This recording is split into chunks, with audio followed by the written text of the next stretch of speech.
बिस्मिल्लाहिर्रहमानिर्रहीम। अस्सलाम वालेकुम स्टूडेंट्स। आज हम अपने इंग्लिश की क्लास 7th की जो लेसन नंबर 4 है, जो जिसका नाम रेन इन समर है, उसकी एक्सरसाइज करने जा रहे हैं। आइए उसको स्टार्ट करते हैं। फर्स्ट हमारे पास जो आ रहा है वो वोकैबुलरी सेक्शन आ रहा है। वोकैबुलरी सेक्शन में हमें जो है वो डिफरेंट वर्ड्स गिवन है।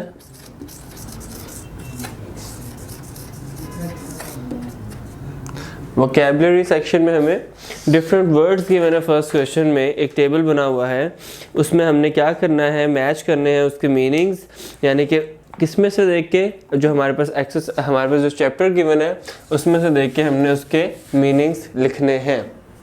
फॉर एग्जांपल हमें कुछ लाइंस गिवन है, हमने क्या करना है, हमने उसमें से उसके मीनिंग्स लिखने हैं। फर्स्ट हमारे पास जो आ रहा है सेक्शन वोकैबुलरी में से क्वेश्चन नंबर 1 आ रहा है। क्या कह रहा है? Find out the words from the poem which have the same meaning in column A, जिनका मीनिंग जो है वो सेम है कॉलम ए के ए से मिलता है, and write them in column B. उनको आपने क्या करना है, कॉलम नंबर बी में लिखना है।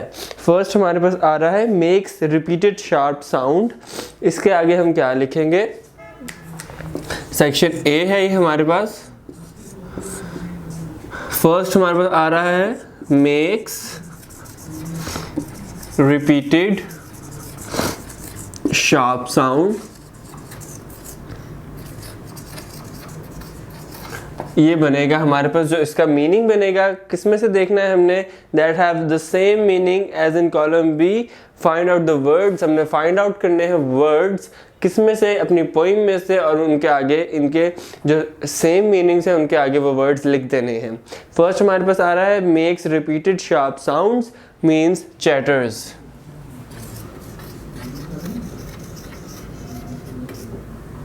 इसी तरह नेक्स्ट हमारे पास आ रहा है रश फोर्थ।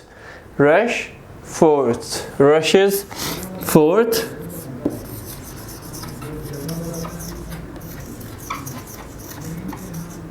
रशेस फोर्थ का जो हमारे पास मीनिंग बनेगा, जो हमारे पास वो बनेगा गशेस, यानी पोइम में जो वर्ड यूज हुआ है गशेस का, वो क्या रिप्रेजेंट करता है, वो रशेस फोर्थ मीन्स जल्दी, फौरन।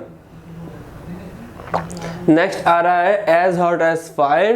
ये हमने पढ़ा था अपने पोइम में पिछले लेक्चर में। As hot as fire means fairy.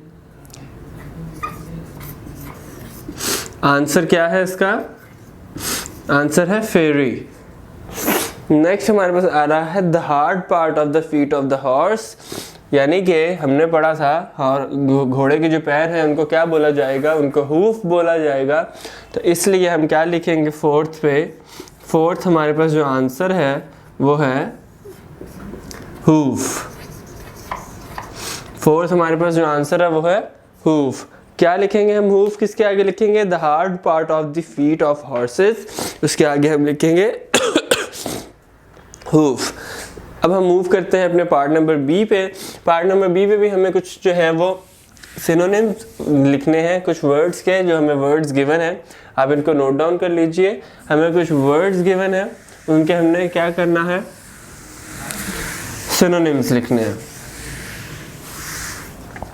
आइए उनको स्टार्ट करते हैं। फर्स्ट वर्ड जो हमारे पास आ रहा है सेक्शन बी में, आफ्टर कंसल्टिंग द डिक्शनरी, हमें जो पता लगेगा कि हमारे पास जो सिनोनिम्स हमने लिखने हैं वो कौन से हैं, तो हमने फर्स्ट वर्ड के जो पता लगे हैं वो हैं हमारे पास, जो फर्स्ट वर्ड वो है लेन। लेन का मतलब यानी सड़क या तंग गुजरगाह, पैदल गुजरगाह, ठीक है। इसका जो सिनोनिम बनेगा वो बनेगा एली, ठीक है, ALLEY, या ओशन रूट या कंट्री पाथ। ओशन रूट या कंट्री पाथ, ठीक है। नेक्स्ट हमारे पास वर्ड आ रहा है स्विफ्ट। स्विफ्ट का जो हमारे पास मीनिंग बनेगा वो होगा क्विक, इमीडिएट।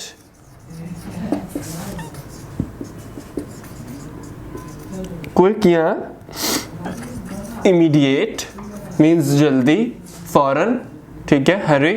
हरी भी हो सकता है इसका, ठीक है। नेक्स्ट हमारे पास जो वर्ड आ रहा है वो है मडी। हमने इसको अपनी पोइम में भी पढ़ा था, ये वर्ड हमारे पास पोइम में आया था। मडी मीन्स गदला, मिट्टी से भरा हुआ। क्या बनेगा? अनक्लीन, डर्टी, अनक्लीन या डर्टी या अर्थी। अर्थी मीन्स एक सिनोनिम यूज हो रहा है, मीन्स मडी या सॉइली। ये तमाम वर्ड्स ऐसे हैं जो कि मडी को रिप्रेजेंट कर रहे हैं as a synonym, as a same meaning. Last word हमारे पास आ रहा है नैरो। नैरो,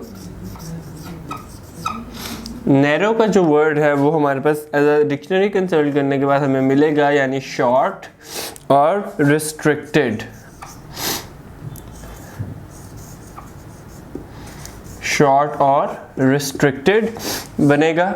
हमारे पास ये दो वर्ड ऐसे हैं जो कि हमें क्या रिप्रेजेंट कर रहे हैं? नैरो को रिप्रेजेंट कर रहे हैं। शॉर्ट हो सकता है, रिस्ट्रिक्टेड हो सकता है।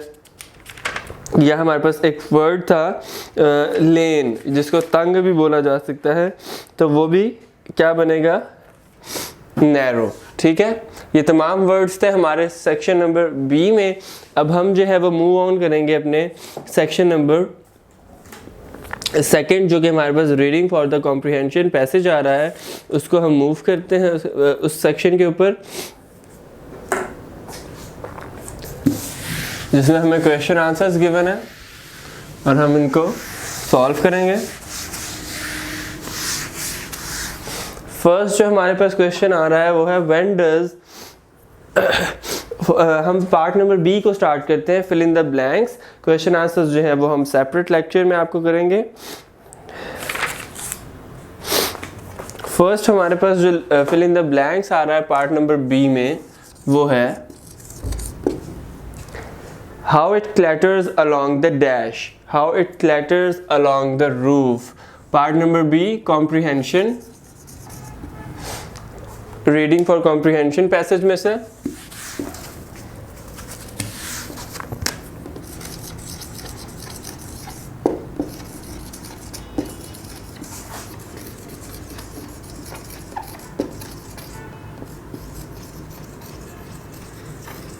पार्ट नंबर हमारे पास है B, fill in the blanks.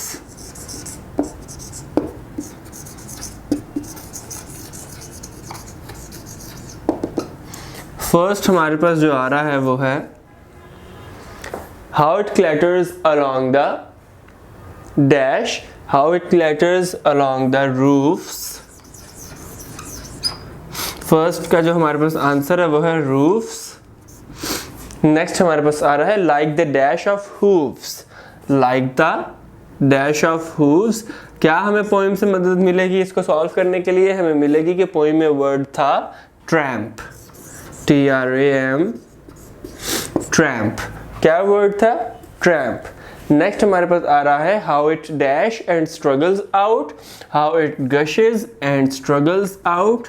जो थर्ड हमारे पास आ रहा है वो है GUSHES, गशेज मीन्स जल्दी, रशेज रश करना, गश करना।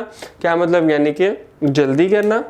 कैसे जल्दी से जो है वो पानी जो है वो उसमें जा रहा था और निकलने की कोशिश कर रहा था।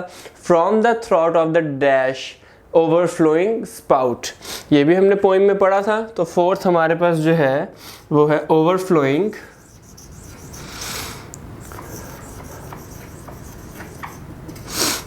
फोर्थ हमारे पास क्या है? Overflowing spout. ये हमारे पास fill in the blank section थे। अब हम जो नेक्स्ट लेक्चर में करेंगे वो क्वेश्चन आंसर्स को कवर करेंगे और हमारा ग्रामर सेक्शन होगा।